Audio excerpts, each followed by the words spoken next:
Hello, everyone. Welcome back. And also welcome to the people that are joining us online. We're at the Heinrich-Böll-Foundation in Berlin, and this is the third keynote of our central banking conference.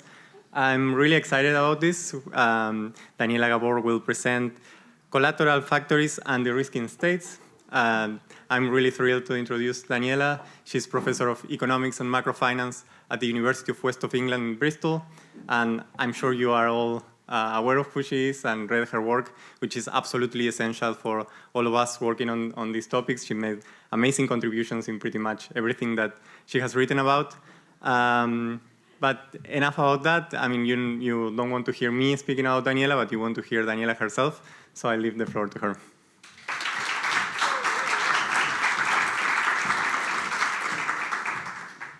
Thank you.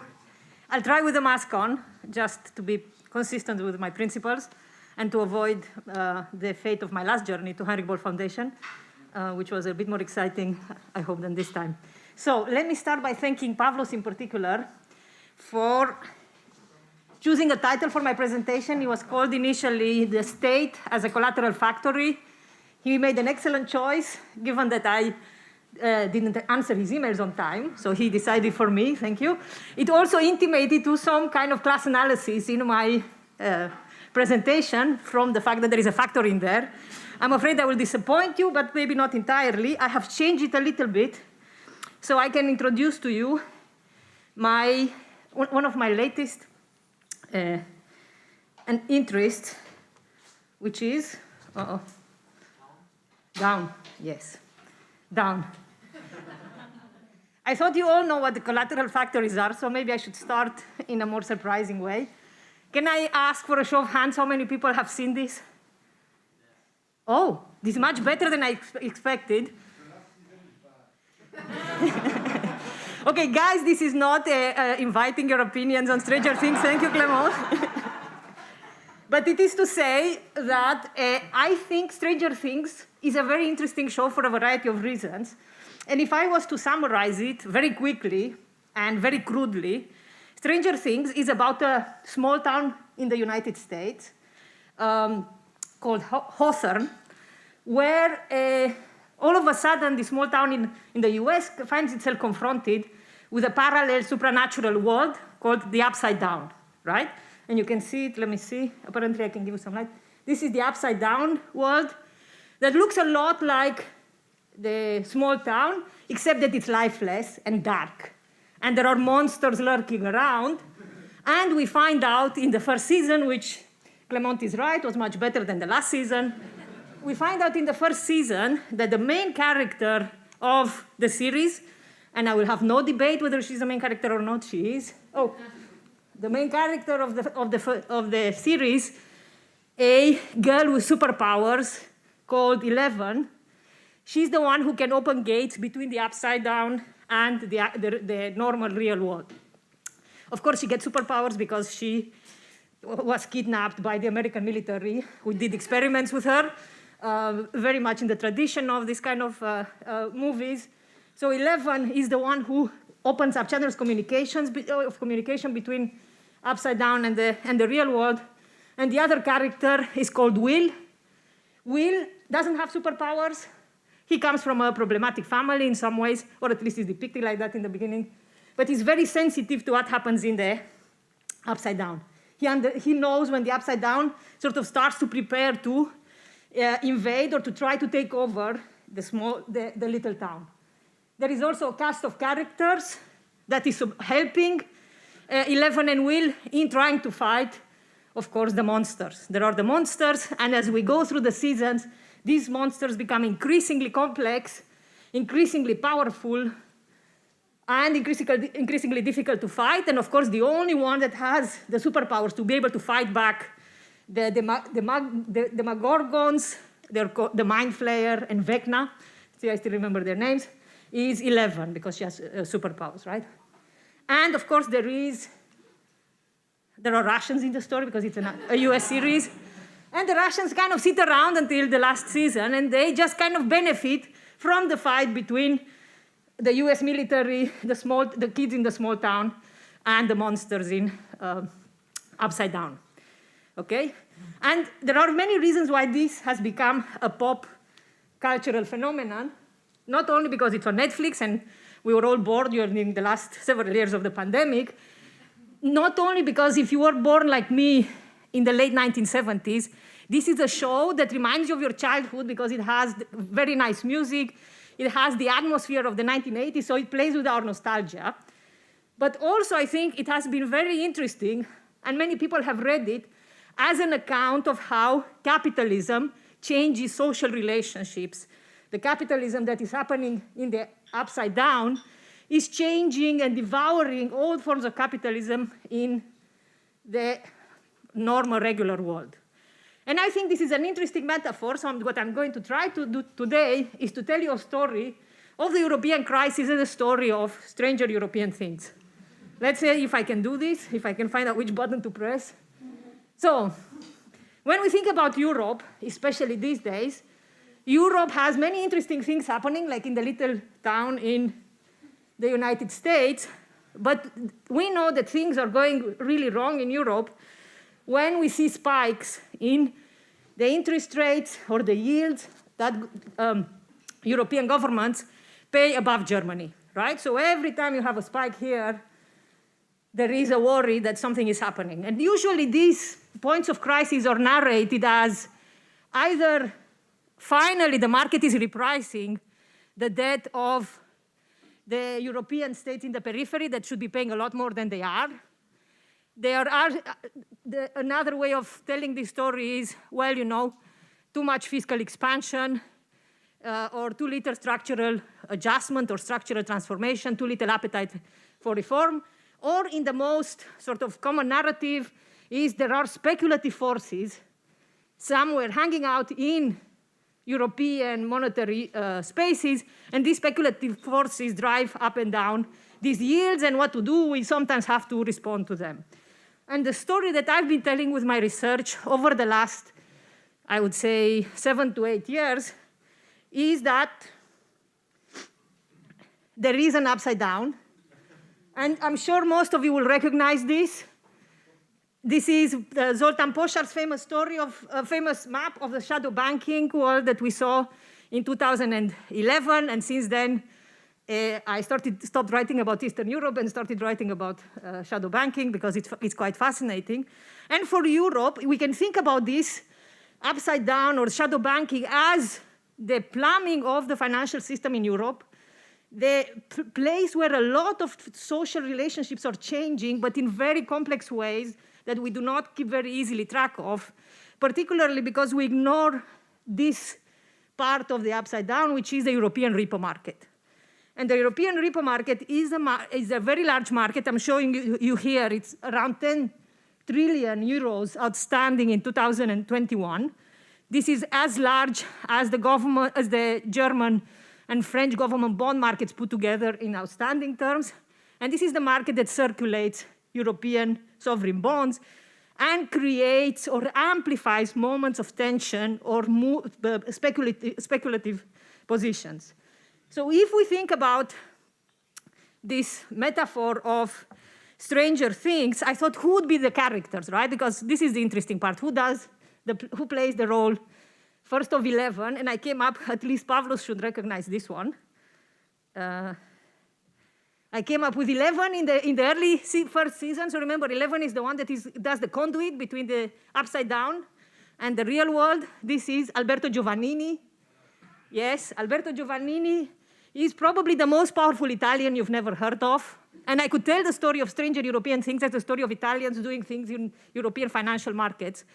But it would be a bit boring because they're all men. So I'll try not to do that. But Alberto Giovannini was the father or the architect of the creation of the European repo market for government bond markets in Europe, first in his role at the Italian Treasury, and then in his role in various technocratic elite spaces in the Euro area, including he drove forward the process of creating the European directive on collateral. The Will in this story, and remember Will is the guy without superpowers, but who's very sensitive to what's happening in the underworld, is Mario Draghi, in his sad moments when he represents the Italian government bond market, right? The Italian government bond market is the place that we sense that something is wrong or moves in the European financial system that creates problems for the rest of Europe. And then those problems can be easily solved or solved in some ways by a new incarnation of 11, which is Mario Draghi smiling, when he's in charge of the European Central Bank.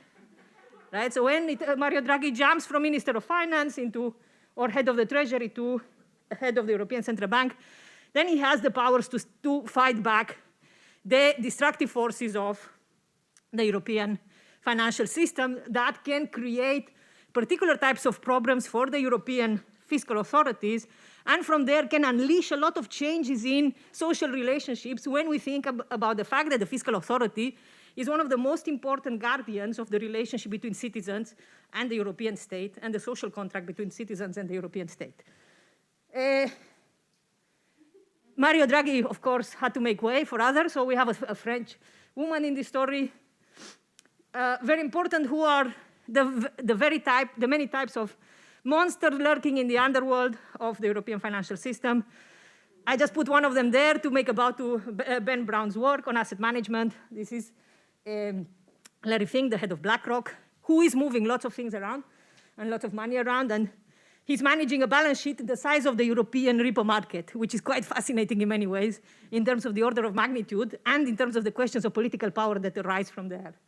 But also, market-based banks in Europe and elsewhere are quite important in the ways that they are now very intricately embedded in the underworld and quite responsible for some of the dynamics that are happening there. And of course, now this leaves me with the question of who are the Russians? And the Russians are the Russians in other stories, but in our story, the Russians are, I thought, the Germans. I'm sorry, this is also a pun for what is happening in Germany now. But the Germans in this story, they benefit in many ways, and I'll tell you in a second in more detail, they benefit from the particular types of disturbances that are generated in the European repo market, because every time something goes wrong for the European financial system or for the European sovereigns, Germany benefits. This is why I showed you at the beginning the spread to the German Bund. Germany does well out of a crisis in the upside down. I'm not talking about energy crisis, it's a very different story. I'm telling you the story of European macrofinancial system. So, how do we make sense of this story very quickly?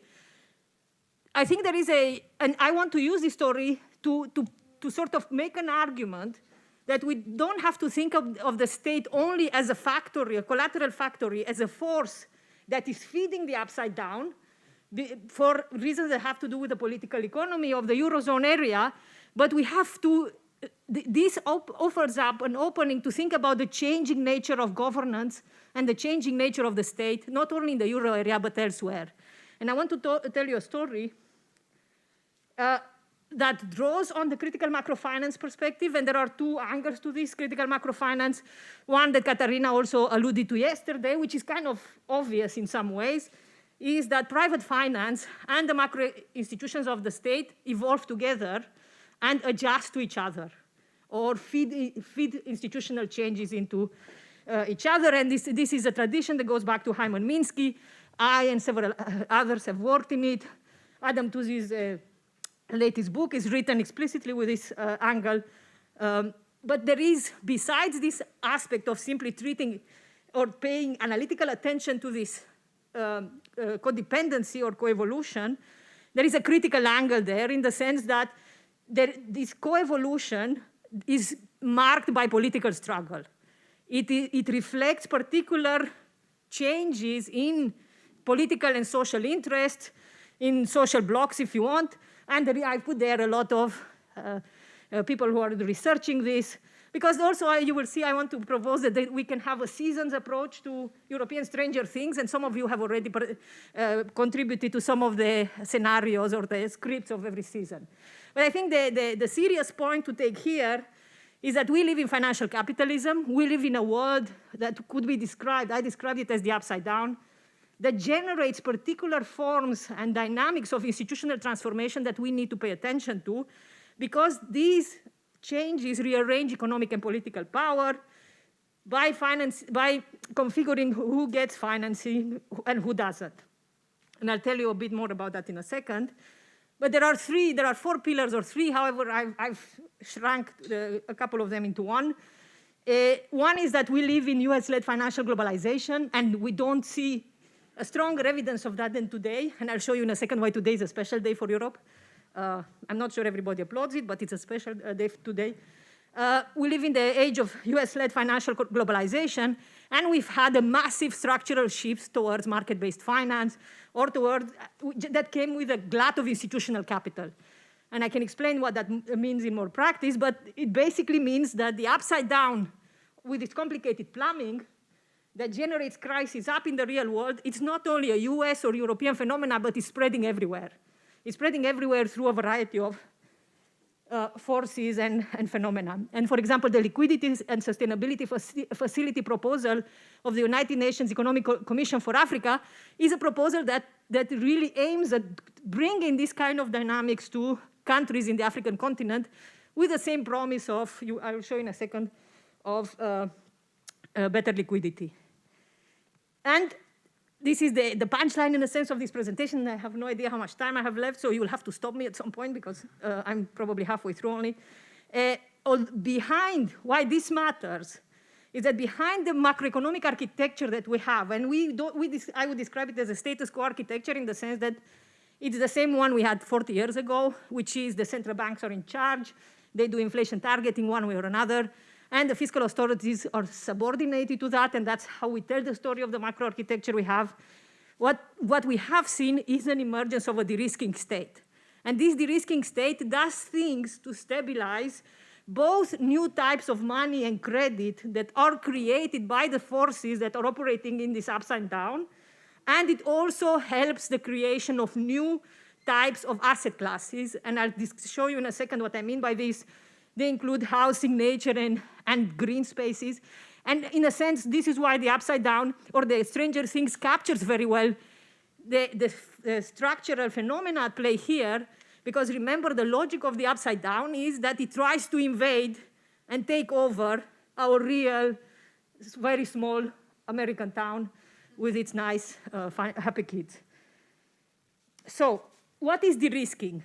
Very briefly, de-risking comes from the recognition of the fact that against neoliberalism, we live in an age of market failure. And market failure is defined very precisely to mean that we have wrong risk-return profiles on both systemic assets, like government bonds, and on new types of asset classes or on new projects, like green projects.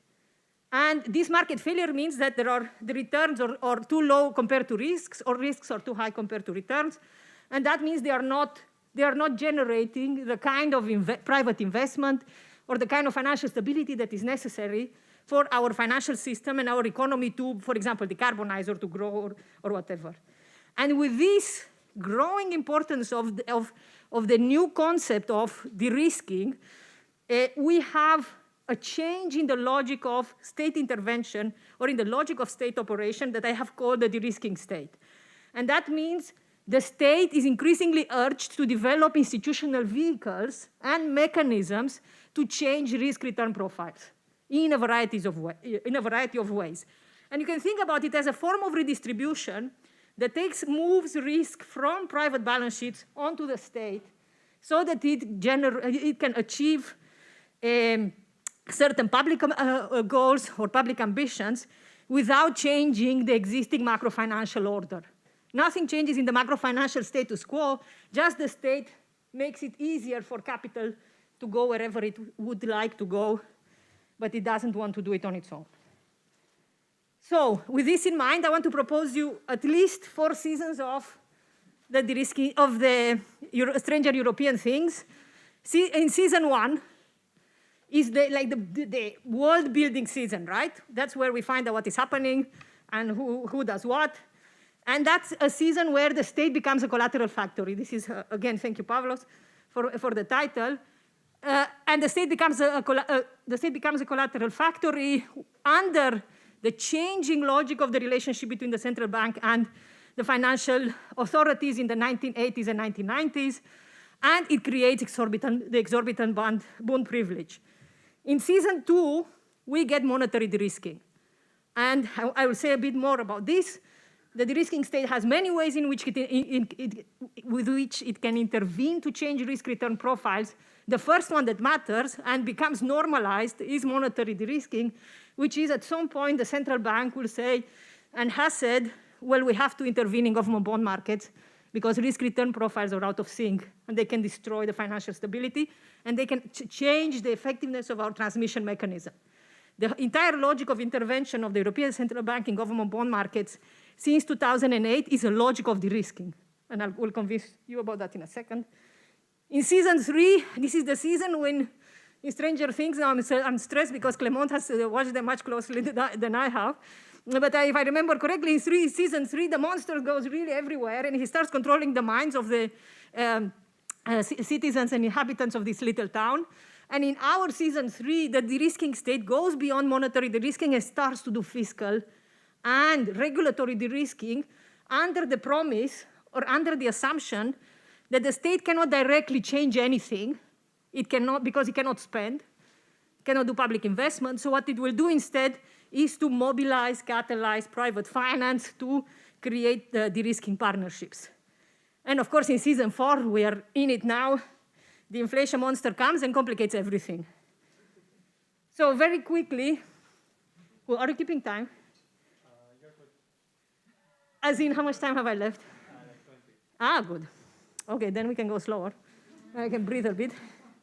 So in season 1 and 2, we have the emergence of the state as a collateral factory, that is a state that provides the modern financial system with its lifeblood, with the most important type of financial asset for then expanding balance sheets. And I have told this story in the 1990s as a story of, in Europe at least, as a story of competition between the French and the German authorities or governments, including the central banks in the story, for who will become the European collateral factory of last resort. In other words, when things go wrong, where would financial institutions run to? And for a long time, the French hoped it would be the French government debt, not the Bund, that would receive these benefits, and did a lot of work in order to try to attract or to set up an upside down that looked a lot like the US repo market.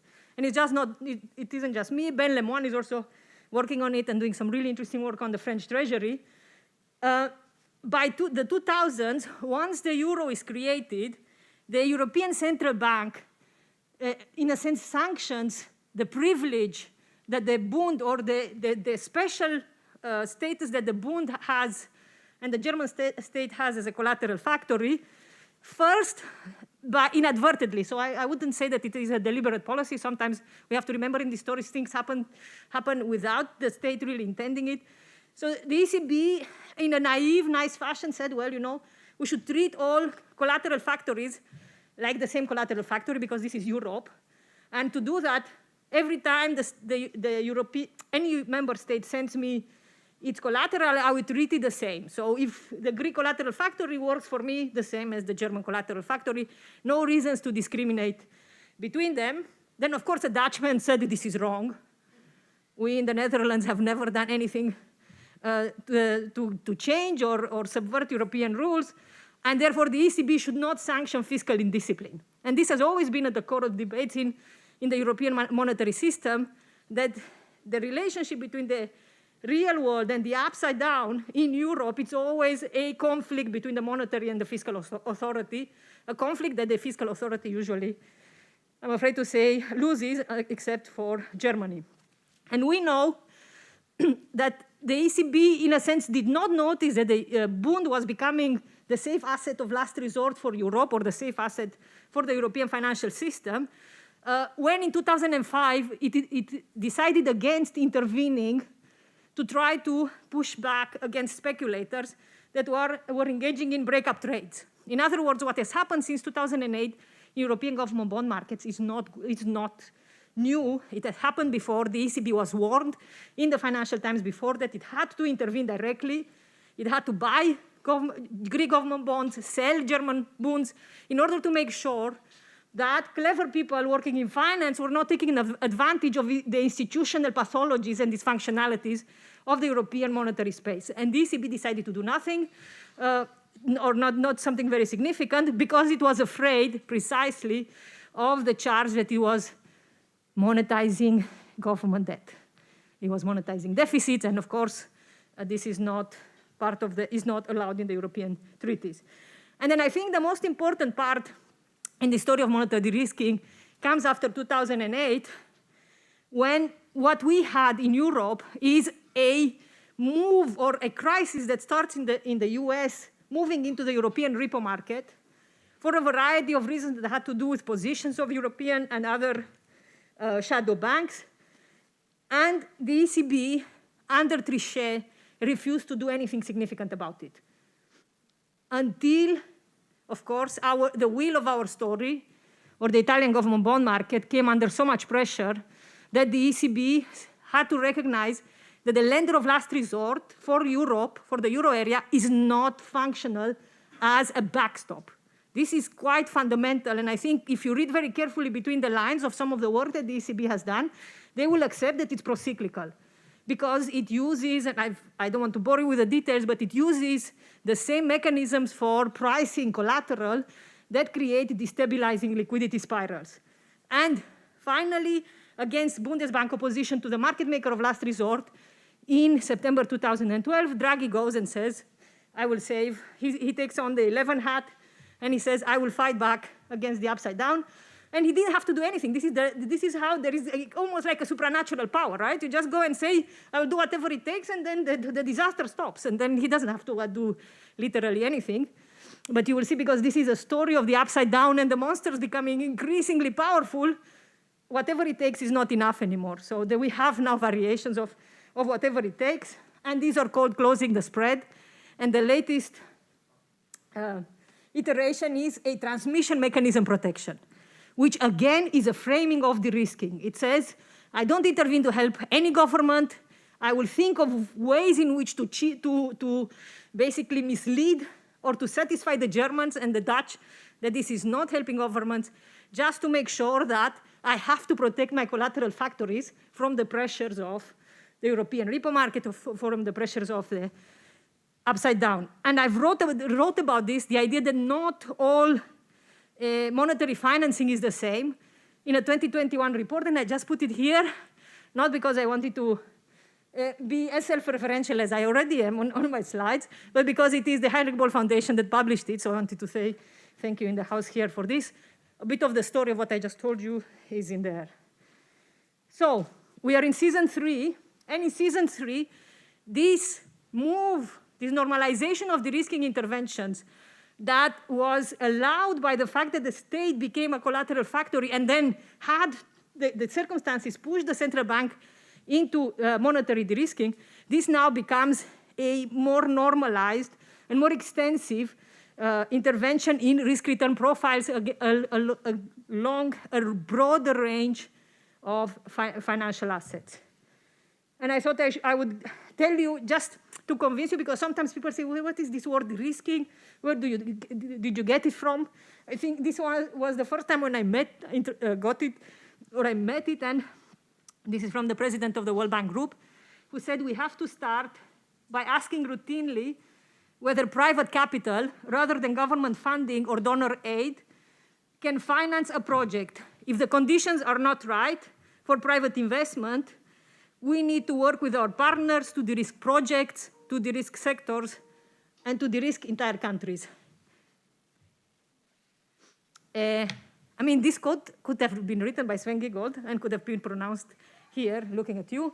It kind of has the same logic of green ordoliberalism.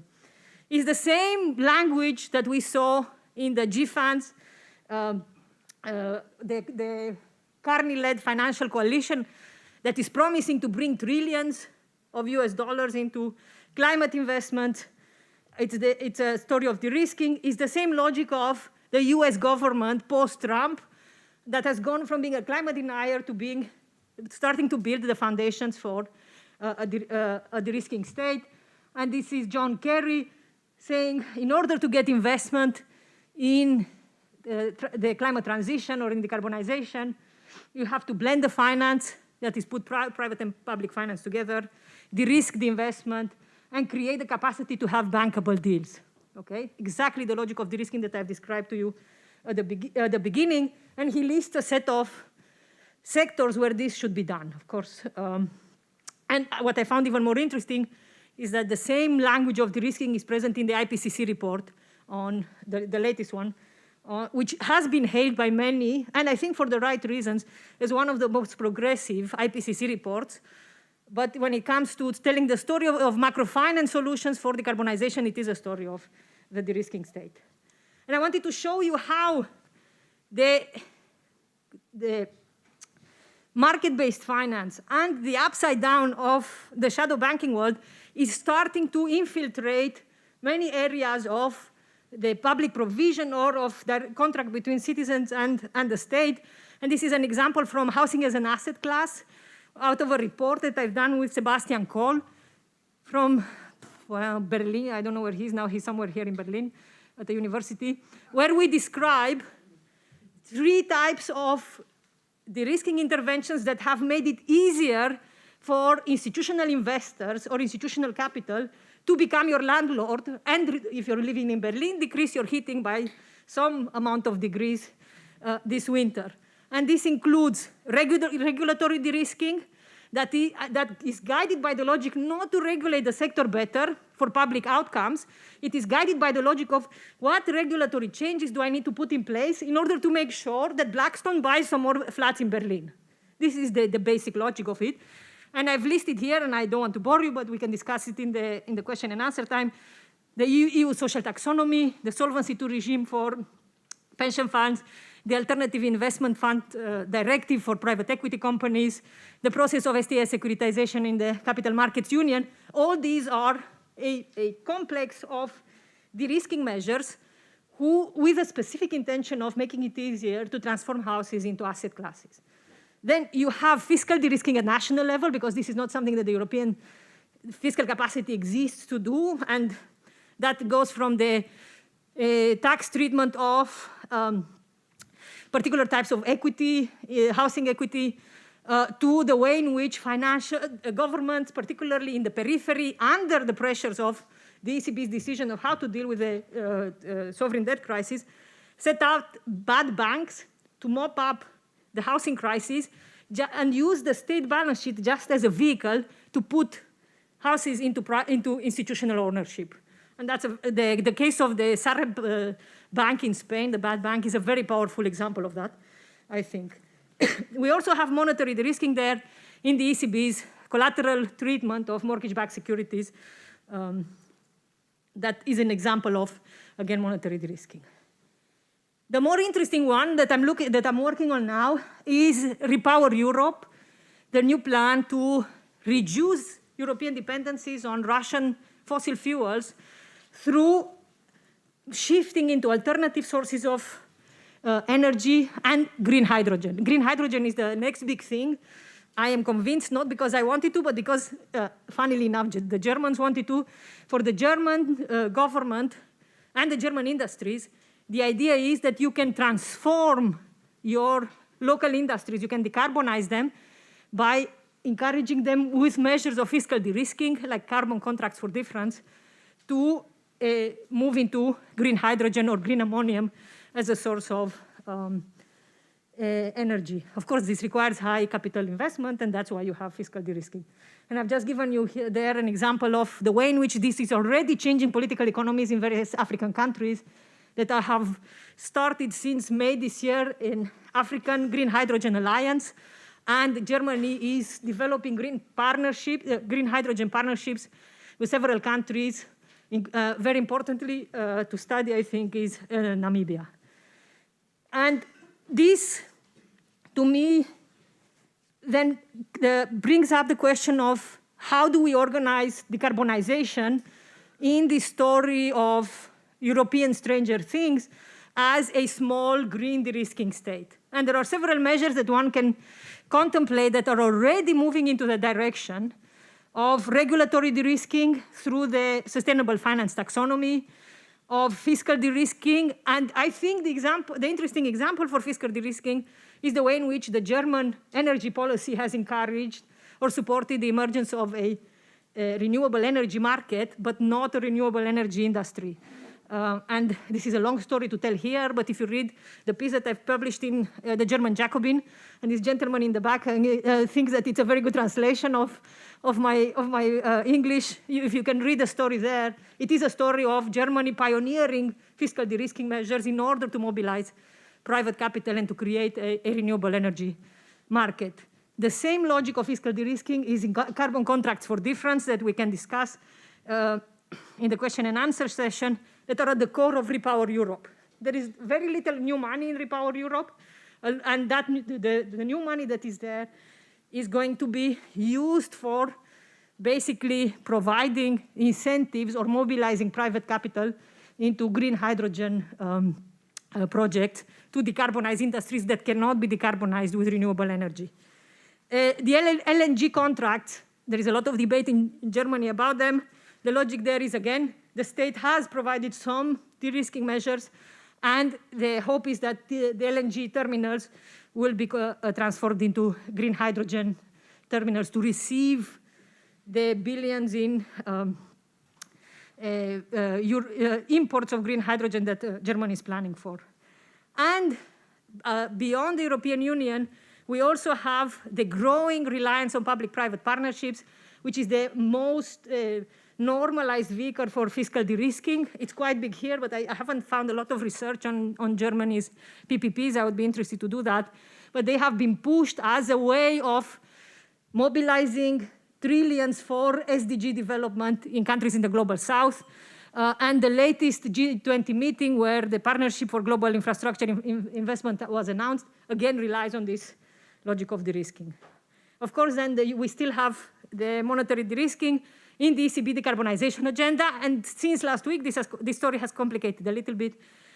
But I would say both the OMT and the recent interventions are an example of monetary de-risking. So this is where I think where we are now. We are in an age of a small de-risking state where the institutional and political economy of these various types of de-risking is these institutions are being set into place. The political economy differences are being ironed out, right? Because it's a very, to my mind, it's a very broad political project that doesn't have a very clear driver, but it somehow is happening because of the macroeconomic dogmas and commitment to the paradigm of monetary dominance and central bank independence.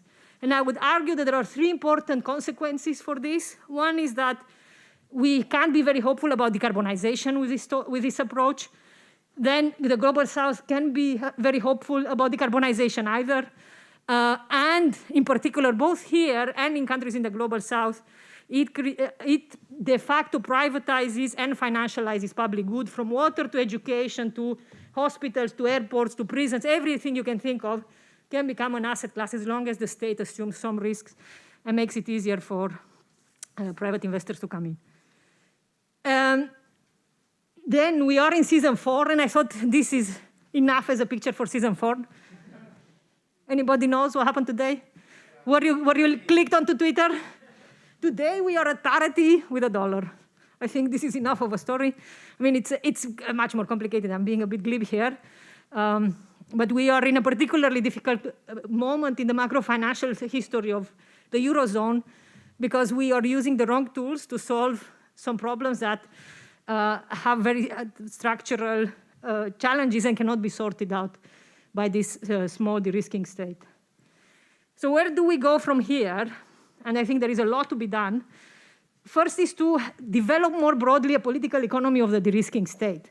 What I have mapped out for you here, besides with my European Stranger Things or Stranger European Things story, is the way in which the building blocks for de-risking governance regime or logic have been put into place, not in a very orderly fashion. There is no big mastermind, despite the fact that I somehow intimated it at the beginning with these monsters. that lurk around in the upside down.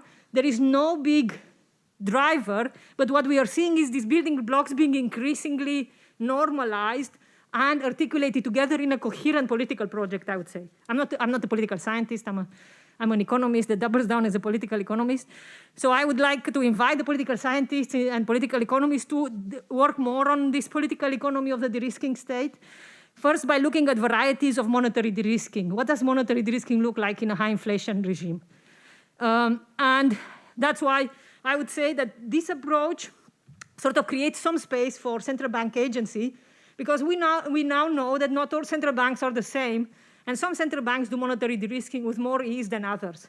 And of course, the ECB now is the case study to study some forms of monetary de-risking where it's less ambitious, like the interventions in government bond markets, and some forms of monetary de-risking that are very ambitious, like penalties on dirty assets that have been announced last week, and which to me is still a form of de-risking, but one where the central bank is providing a much more ambitious approach.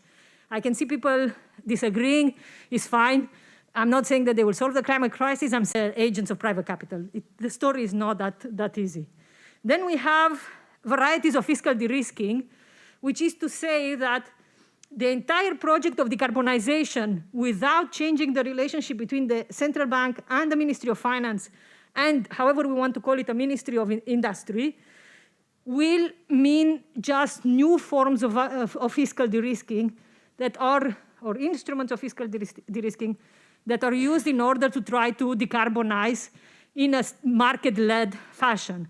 So I would be interested to, I think there is a lot of interesting stories to be told about the growing green hydrogen economy and partnerships around green hydrogen, the return of industrial policy. Remember Sven Giegold wrote in the Financial Times that industrial policy is back, but is not going to pick winners, which is a strange form of industrial policy if you ask the economist in me, but that is where we are now. Concepts are being emptied of their original meaning, and that I see it as a particular upside-down kind of a move. Then to relate this age of de-risking with subordinated financialization, with what is happening in the monetary and fiscal domain in countries in the global south, and then to think more critically about what actually can be achieved with a de-risking state, however varied in its nature, if it doesn't reform market-based finance, if it doesn't challenge the supremacy of the US dollar and the global dollar financial cycle, which is wreaking havoc in countries in the global south as we speak. In Europe, well, depending on where you stand, whether you think parity is good or not, in Europe, the global dollar financial cycle is also showing up its, I think, relevance. And then under fossilflation, the idea that somehow decarbonization will create inflationary pressures raises very difficult political economy questions. And when Isabel Schnabel said this, I took it very seriously, because it creates trade-offs for the central bank. The central bank does not have tools to sort out, at least to my mind, in a satisfactory manner, and that they end up generating very stop-and-go deflationary, then inflationary or stagflationary periods. The second one, and I don't have time to go into it, you can ask Ben about it because we are writing, is to imagine alternatives, right? Because, you know, as these kids in Stranger Things, we don't want to be trapped in a constant battle against the increasingly sophisticated monsters that, incidentally, this is a story of the internet arriving and changing very nice childhoods where you were riding your bike, not staring at your mobile phone. We want to map out what are the alternatives. And there can be worse than the small de-risking state. And we describe this with Isabella Weber as carbon shock therapy. And there can be, I would say, better, because I am a Keynesian who believes in the power of the state and in the necessity to occupy the state in order to plan decarbonization. How do we do that without repeating the mistakes of authoritarianism and with having, Jens, you're there, with having technocratic Keynesians? This I would recognize when they help plan the decarbonization or the green transition, then I would call central banks technocratic Keynesians. That's it. Yeah. That's it. Thank you very much, and sorry I took so long.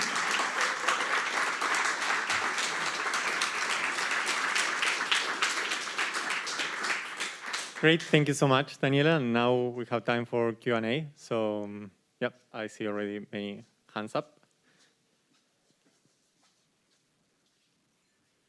Thank you, Daniela. This was great. As I confessed to you yesterday, I've never watched this series because I don't watch these series, but I found it quite intriguing. I think my question is, where do the monsters come from? So in the European story and in other stories of state de-risking, and I think that's what your critique of my liquidity conduit was as well. I mean, Draghi is giving sugar at night to the monsters down there, right? I mean, the monsters are not from a separate world. They emerge from the upside world, and so I'm just wondering about that. And the second question I really had, you know, in some ways you could say there are a lot of other de-risking strategies that have happened, right? I mean, I call the entire legal system as the mother of all subsidies, the private law that creates priority rights for some who know how to avail themselves of these rights. You could say, you know, export credits in the past were also, you know, de-risking strategies. So I'm just wondering where where the de-risking is different from subsidization. You said sort of normal industrial policy.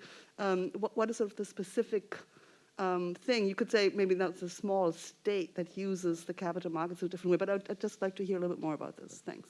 Thank you. Would you mind if we take like at most two questions at a time, because I haven't written anything and my long COVID brain can't probably remember more than two questions. Huh? You can respond now. Okay. Thank you. Oh, now I forgot your first question. Wait, no, I will do it. Where do the monsters come from? Well, yes, what is de-risking in the range of all privileged subsidies? Very good. Okay, so where do the monsters come from? So have I convinced you to watch this series or not? No, because then I have to give away some of the plot, and some of the plot of the I remember season 3 or season 4 is that we humans create all the monsters one way or another, and the story of the monsters that are coming in the form of a glut of institutional capital is a story of the state withdrawing from the provision of public goods and moving our forms of providing or of dealing with uncertainties of the future to the market. It's not incidental that pension funds and insurance companies are the largest pools of institutional capital that are going around and giving money to BlackRock to manage, so that the BlackRock can then work with governments to create de-risking partnerships. I think it's a consequence of the fact that we have privatized or semi-privatized health systems. We're privatizing pension systems, and we are creating a search for yield simply for these types of financial institutions to be able to meet the commitments towards their contributors that, in theory, if we are honest, they cannot meet them because this financial system is subject to cycles of liquidity and leverage that are too disruptive in nature to be creating the conditions for, you know, nice cash flows to pensioners everywhere. So what is happening, this is my interpretation, is a lot has to do with the changes in the European social contract, with the specific nature of American capitalism. And I didn't say it here, but I mean, you can tell a story of the upside and the upside down with the first wave of American financial capitalism up to the creation of including the creation of the Federal Reserve and then the crisis in 1929. It's the same story of plumbing, the same story of secular and structural pressures in the upside down. And it probably doesn't necessarily need, I'm not that familiar with American capitalism to give you an extensive history of it, but it comes from the same pressures of how do we deal with futures that are uncertain one way or another. So that's the first one. And the second one is a question that many people have asked. And in this piece in the German Jacobin, I try to deal with it a little bit while also not overwhelming the German reader with 8,000 words on critical macrofinance. Which I probably, at least the editors said might happen.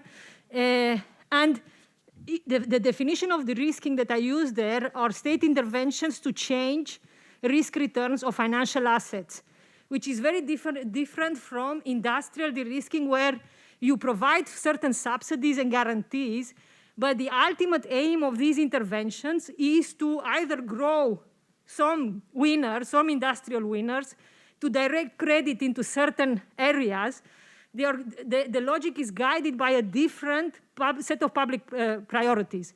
So in a sense, the strategy of the instrument of de-risking might look the same, but the aim is very different, right? Here, there is no, in a sense, explicit interventions. For example, if you think even of the ways in which the ECB is thinking to decarbonize the financial system, it says, well, I will also play with relative risk returns because I'm going to make it more expensive to create dirty assets.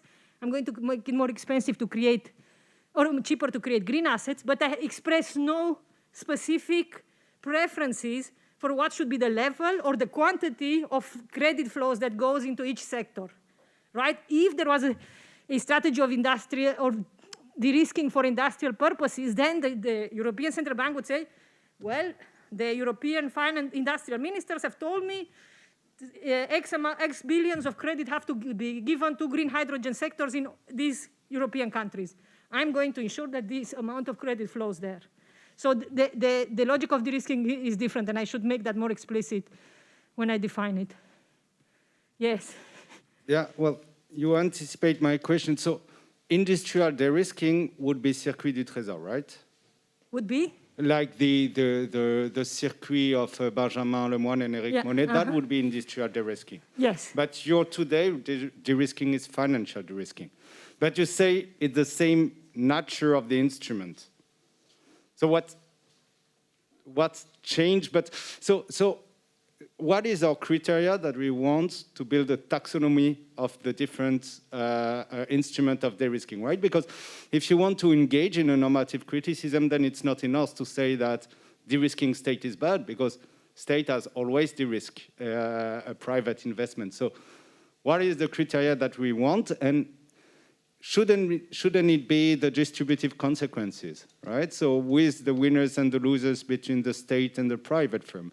And I think that would change a lot because this is actually what changes from the post-World War II Fordist organization with our today organization. Like the articulation between state and private players is not so different, but like the gains that are distributed between both radically changed. So should we use this distributive criteria? Do you have other criteria in mind to be able to distinguish what are the good de-risking that we should strive for and what is the bad that we want to avoid? Yes, this is a very good question, and I've been, I would say, struggling with this in the sense of, I mean, I don't want to call it financial de-risking because Katharina is right. There is legal de-risking, and it can be done in allowing private legal actors to write the rules, which make it easier for financial institutions to create new types of asset classes. There is regulatory de-risking. There is fiscal. There is monetary. There are many ways in which you can arrange de-risking. So the de-risking constellations can look differently depending on what is the kind of overriding logic that organizes them, or the macro-financial regime that organizes them. And maybe I should be more careful that you're right. I think the distributive question is very important because the logic of de-risking asset classes for private finance or escorting private capital into new private investable projects or even state, well, there is somehow some removed but still state-owned projects, is how do I make it easier for private capital to go there, but not with the attached question of how does private capital both have some discipline in receiving these subsidies and how does it share the benefits of de-risking in ways that also benefit me, right? So I don't just socialize their losses and they keep their gains. So you're right, maybe the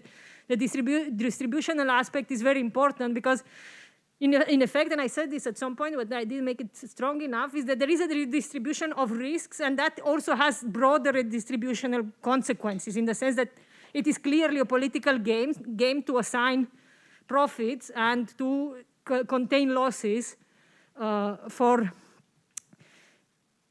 both the private system, for the private capital and the state.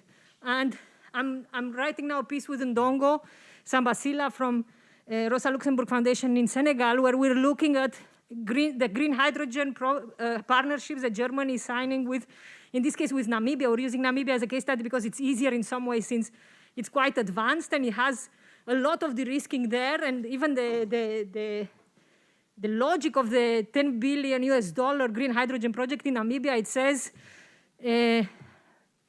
first, a private investment to establish Namibia as a green hydrogen player, de-risking to scale up the project. So it's in the title of the project, which makes it, in a sense, easier for our argument. And what we are saying there is that maybe the Namibian state can combine de-risking for commodity production, for becoming an exporter of green hydrogen commodities, right? Because this is going to become, there is a political economy struggle over what is the new green hydrogen commodity market going to look like globally.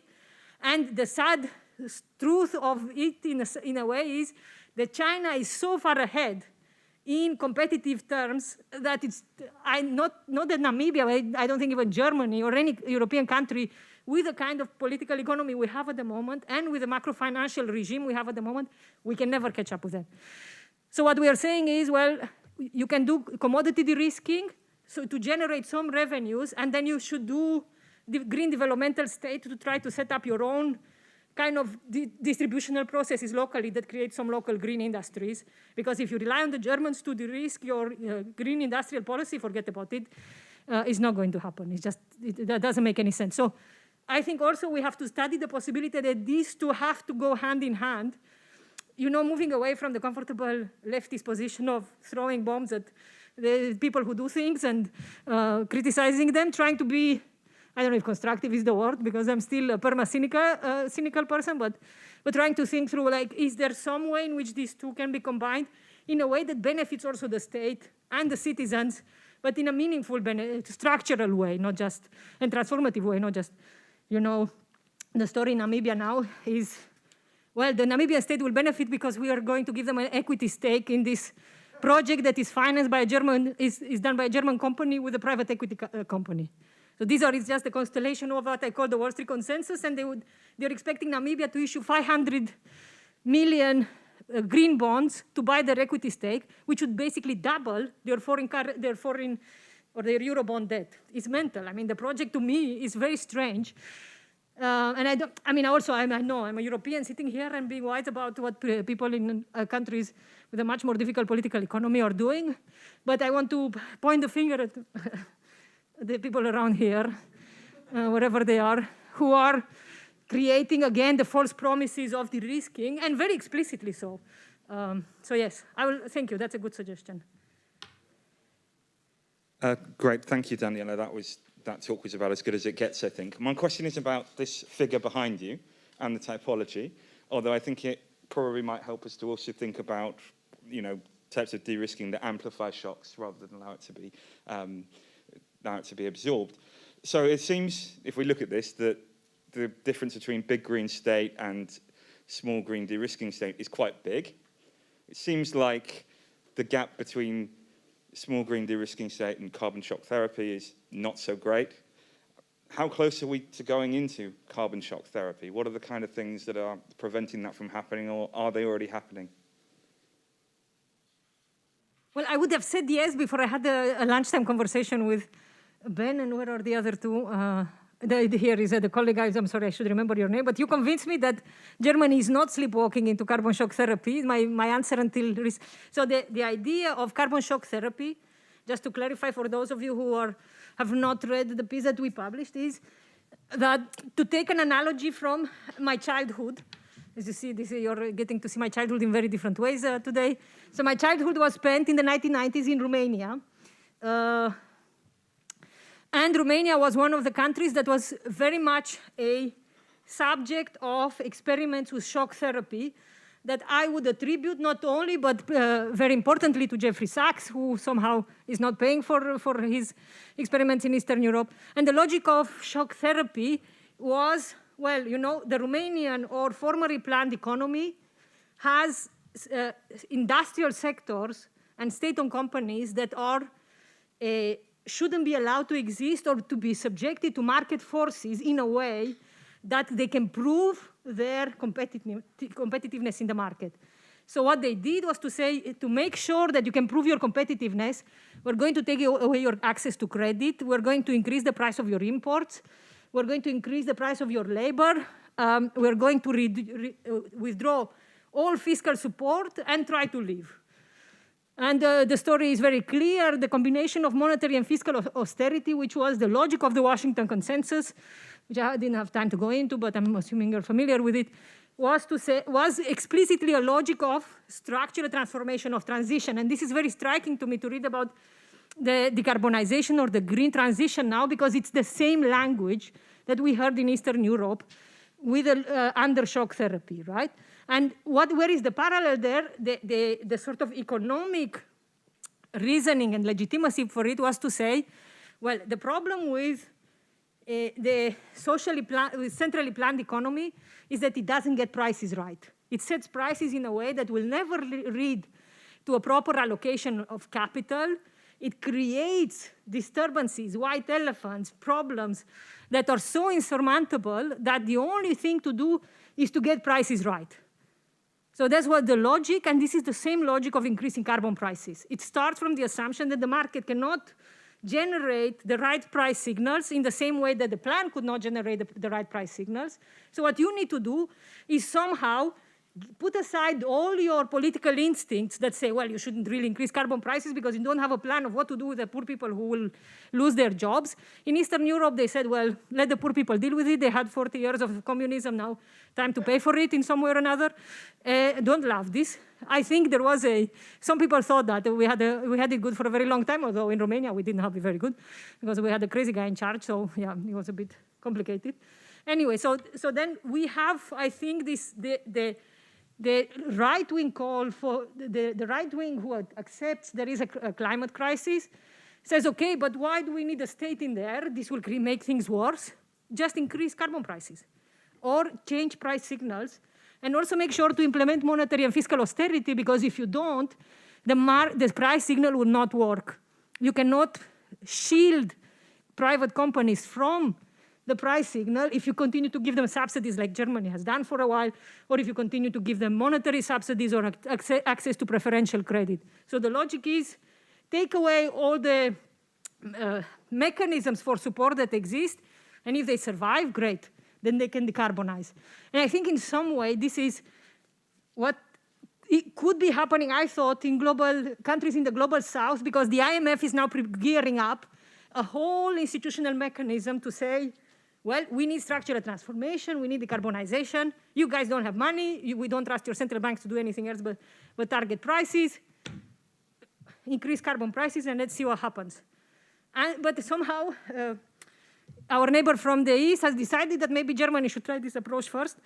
And this is where we are.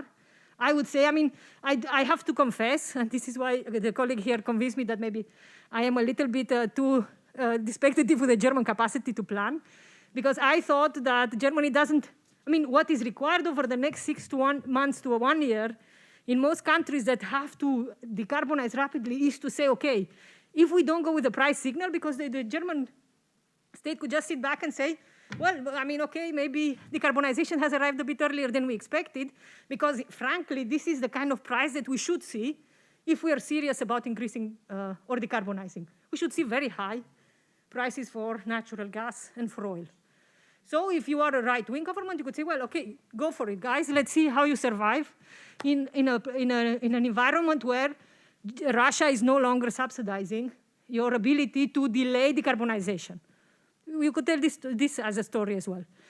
And my sense is that the governments, and I'm joking about Germany because I think in some ways we're allowed to joke about Germany in the euro area and in Europe, since Germany is the reluctant hegemon of Europe. But it's not just Germany. All countries in the euro area and the European Union have to deal with this, my own country as well. And I don't think that we have, first, the institutions and the macroeconomic narrative in place to be able to do that. So what we'll end up having is some form of carbon shock therapy that, if it is as painful as my childhood was for a lot of people, or the 1990s were for a lot of people in Eastern Europe, is not going to be pretty. Not at all. Thank you also from my side for this very funny, first of all, and very interesting talk. My question kind of regards the role of risk management and the role of the state in the transition kind of from a paradigm of monetary dominance to fiscal dominance. So kind of if the state is an actor of de-risking in the ordoliberal paradigm, what is the role of the state in the socio-ecological transition? Is it kind of a role of maybe risk internalization, especially when we talk about, stranded assets, and that in the last instance, the state has a very special role on top of the kind of monetary hierarchy? And then the second question is a little bit funny. Have you met Sven Giegold, and have you talked about kind of ordoliberalism with him? Thank you.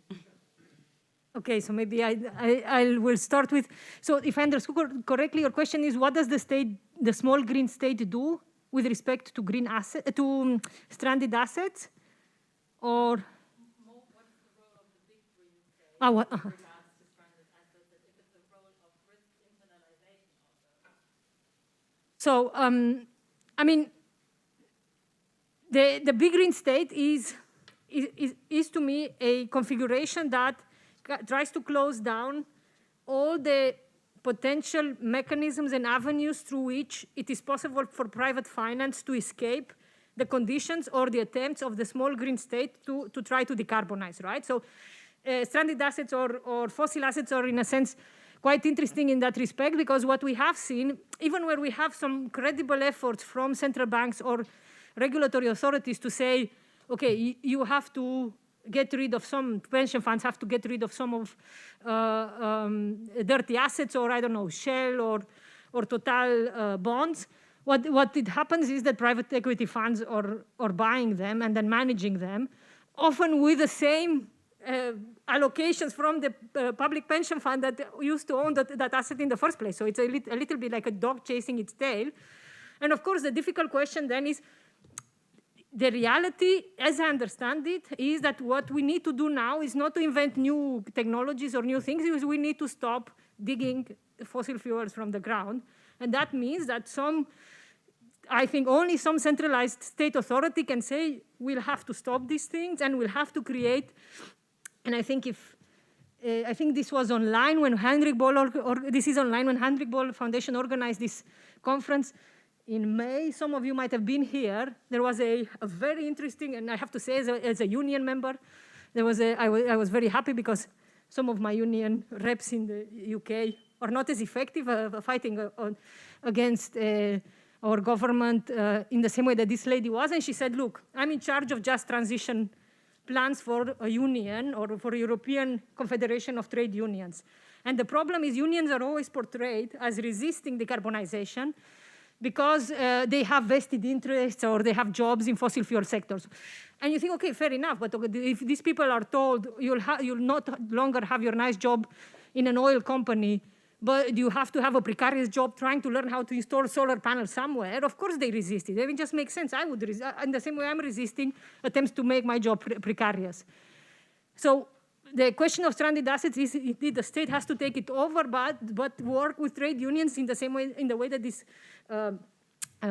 trade union is proposed, which is to say trade unions want to deal with climate change, but they want to see good jobs attached to the just transition. Not big speeches, because big speeches, everybody now wants a just transition, which is crazy. When I hear BlackRock speaking about just transitions, my eyes cannot stop rolling. I have to close them for just a second. There is no, just transition means meaningful jobs for the people who are getting hit, not for the receivers of financial yield from stranded assets. So you're right, it's a very difficult question, and I understand. I don't know if anybody here has experience. Eric Monet told me that there is a lot of interesting research done on the 1970s and 1980s on how the French government closed down industries that thought were no longer profitable or competitive. I don't know that the French state is a good example of this, I cannot say, but I think it would be interesting to look at experiences with the state easing bankruptcies of certain sectors or companies in a way that kind of makes sense, but both socially and politically. It's very difficult. There are no easy answers. This is why we have this proliferation of the de-risking state, because it's the easy political solution always.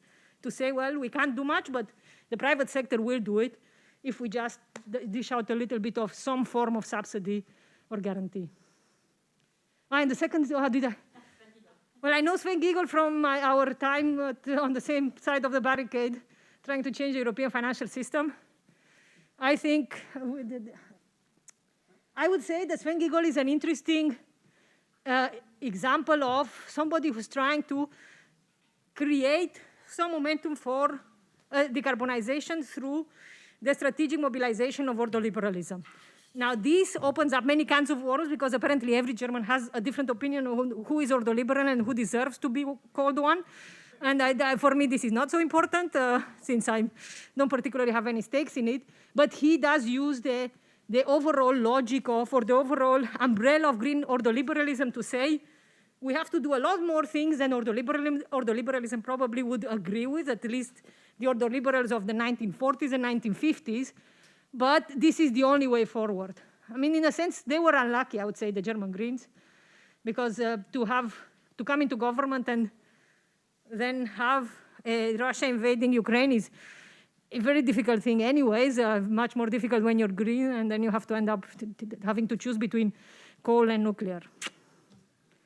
And I don't even, I think I just want to say this in support of Sven Giegold and the Greens, that in some ways, I think these are the fact that for the next 6 months and 1 year, Germany is going to have to dig more fossil fuels out of the ground, to me, would not be such a problem if it was accompanied by some credible plan of structural transformation. Because the hard truth is, okay, you need to keep building city, then you need to keep some of your industries alive in some manner or other, because if you lose elections, you might not lose them to people who want to do planning. But yeah, this is very difficult to discuss in some ways, and I think we have to be, maybe because I'm getting old, now I'm more willing to think of political compromises, I don't know.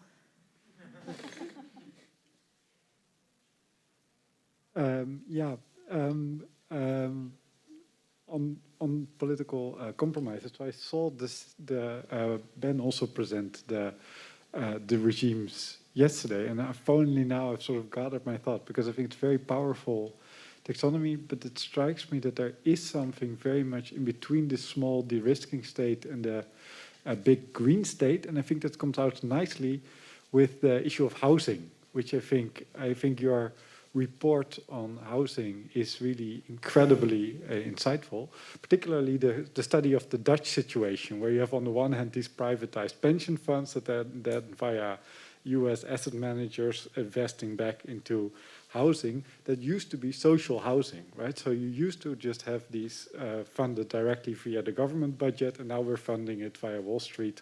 That's exactly this situation. And then I think that has been enabled by this small de-risking state.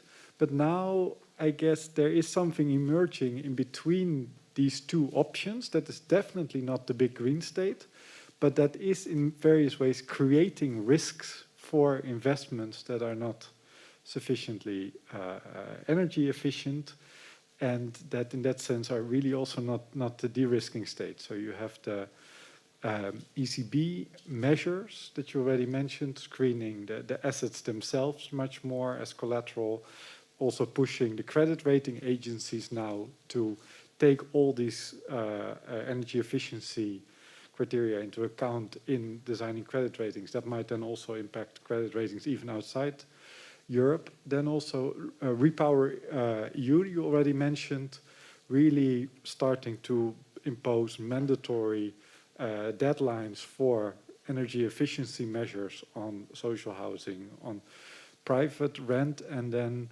also EBA now requiring detailed disclosures of these energy efficiency requirements on level of housing, right? So this seems to be much more a traditional regulatory state, so not using the government budget, but rules to cause risk for financial assets as a lever to create a green transition. So that's, I guess, the bit the Sven Giegold green ordo world, and I thought that doesn't seem to fit into the third or the second category very neatly.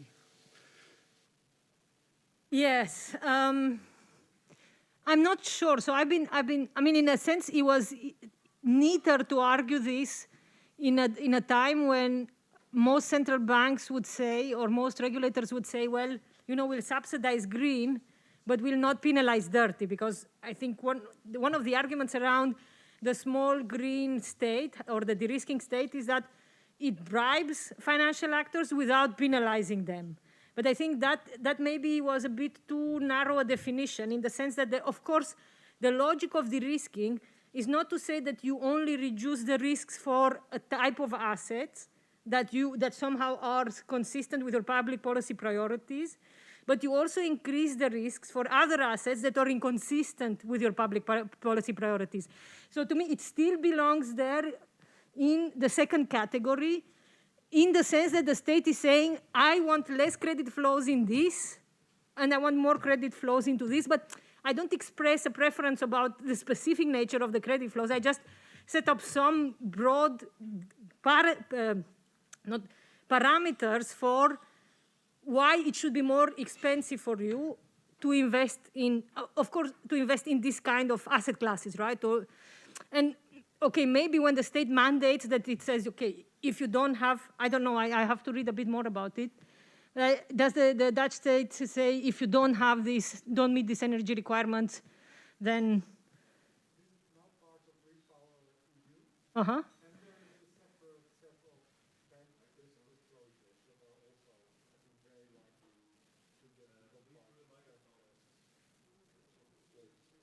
So this is part of Repower EU, and then, or that broader drive. Don't get me on the specifics. And then on the bank disclosure side, also these very detailed templates that require disclosure of energy efficiency certificates also immediately mean that can feed into every part of the supervisory process. So I guess that is causing very real risk, but I think your response also holds that is a way. Yeah, I mean, I would say it is the extreme of the regulatory de-risking, where the state basically says, well, this kind of risk cannot exist, right? Which is what the Dutch state seems to be saying, is that you cannot have asset classes with some particular characteristics anymore because they are not consistent with your with the public policy priorities.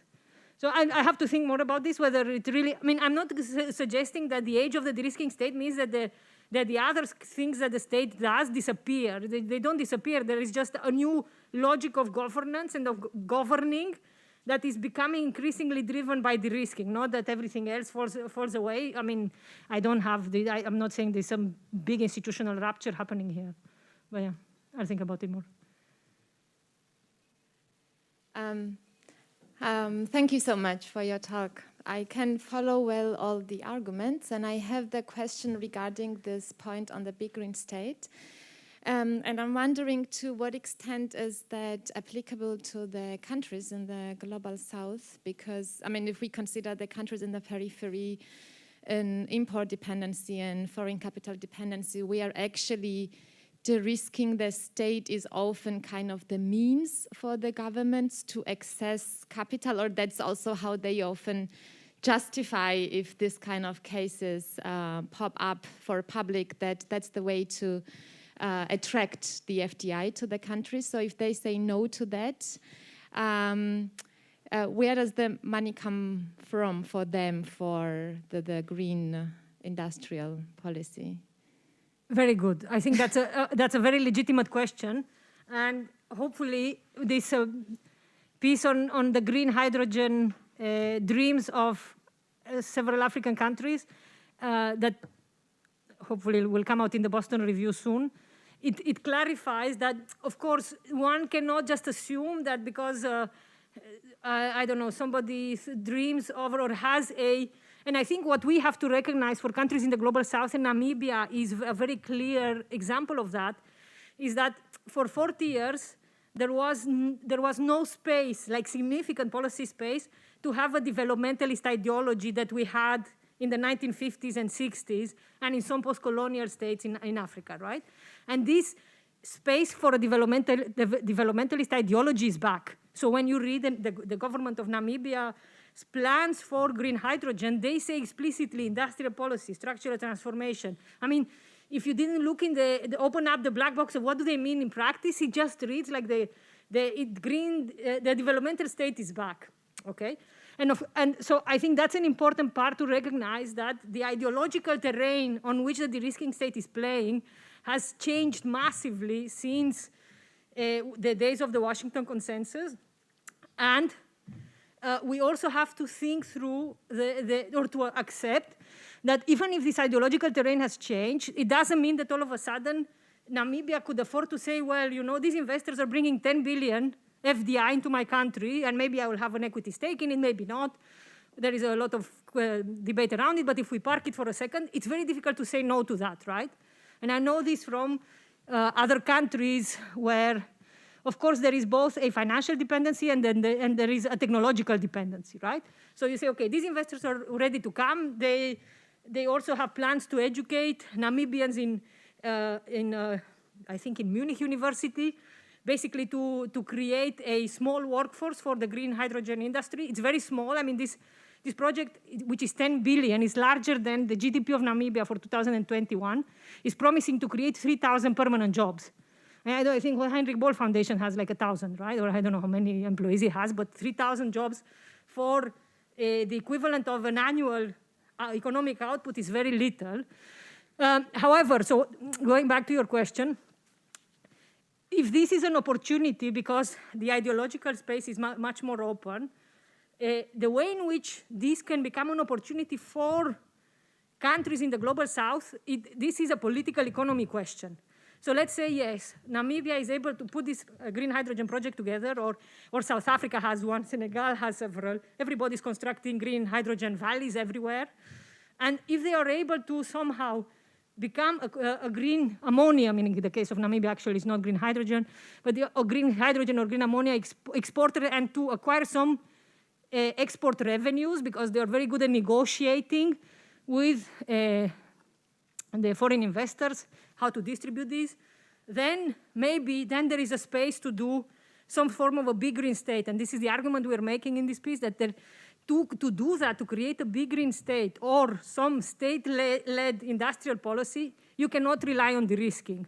Because the logic that it is there now in the project is for Namibia to do industrialization by invitation, as Thandika Mkandawire used to call it, which is, I invite foreign investors to develop industries for me. This never works because it just translates into a race to the bottom of what kind of nice measures for mobilizing capital you create. So it's again going back at the, I mean, of course, I'm not saying that all the experiments of the 1950s and 1960s with the developmental state were successful. Most of them were not. But the truth of structural transformation is that there is no good evidence that a private sector can organize it in an orderly way, particularly when it generates the kind of social costs that is going to generate in most countries.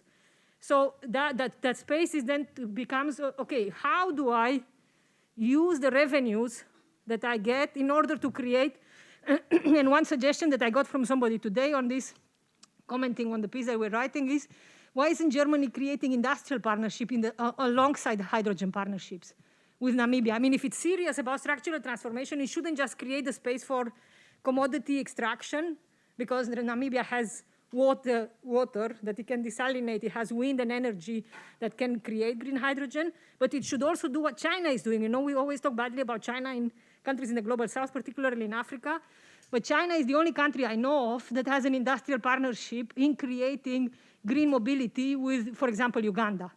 So this is what I would say, if we want to rescue the word partnerships from the de-risking agenda, then it has to go beyond, finding clever ways to sell your local project to Wall Street, is finding ways in which you can create local industries with the help of, and I think in some ways this is also, has to trigger some important questions here. I mean, can the German industry be this big in Germany? If it has to be decarbonized, and maybe not. But these are, I mean, I'm from Romania.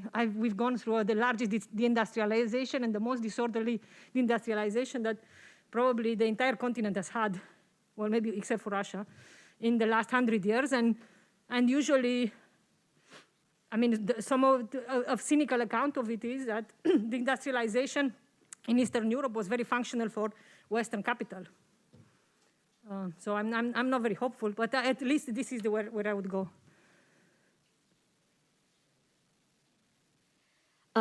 Thank you, Daniela, for your very interesting presentation. It's always interesting to listen to you. I'm really I'm not even close an expert on these topics. I know almost nothing, but some part of my question was addressed here when you were discussing Namibia and the African countries and recent about this of the global south, because I didn't quite understand that in your presentation. It got kind of confusing for me when you said that you were expecting that developing countries or the global south had a risk of becoming a consumer and not a producer of green energy.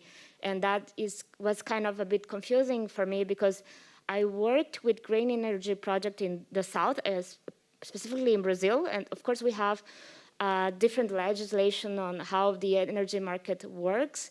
But we had this really de-risked state there, because you had a state promoting, saying, I'm going to buy all the energy that you produce.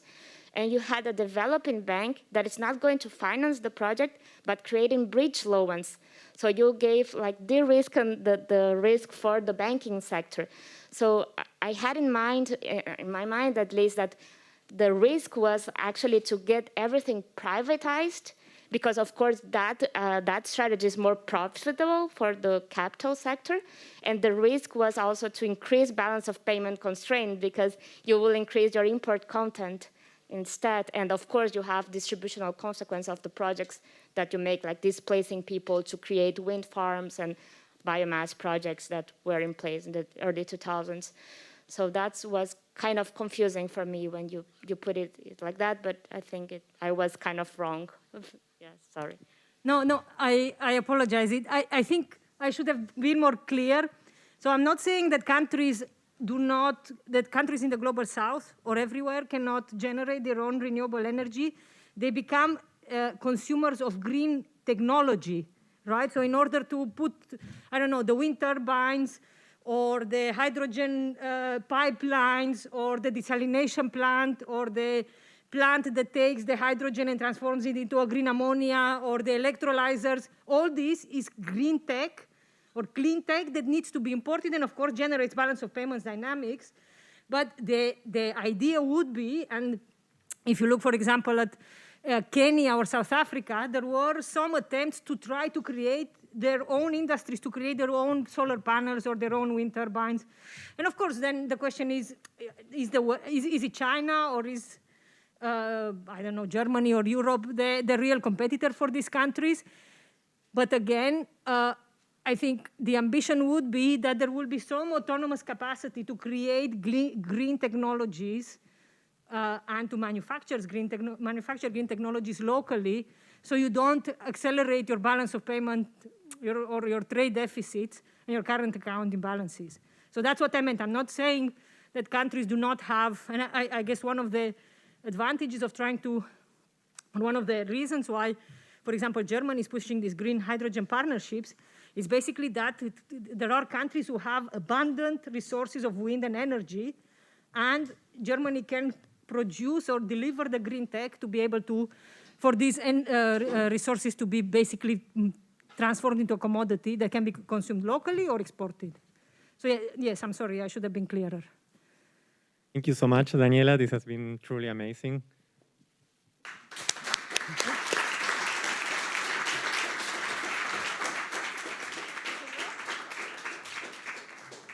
So we now have coffee break, and after that we have 3 panels with very interesting and great presentations, so attend them. And after that we are going to go to dinner.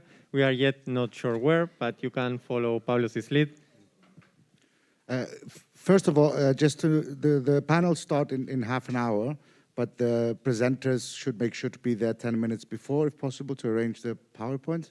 And in terms of after the panel sessions, yeah, the DFK is funding this conference, but I think they're also involved in some kind of de-risking idea, so they don't actually subsidize the dinner.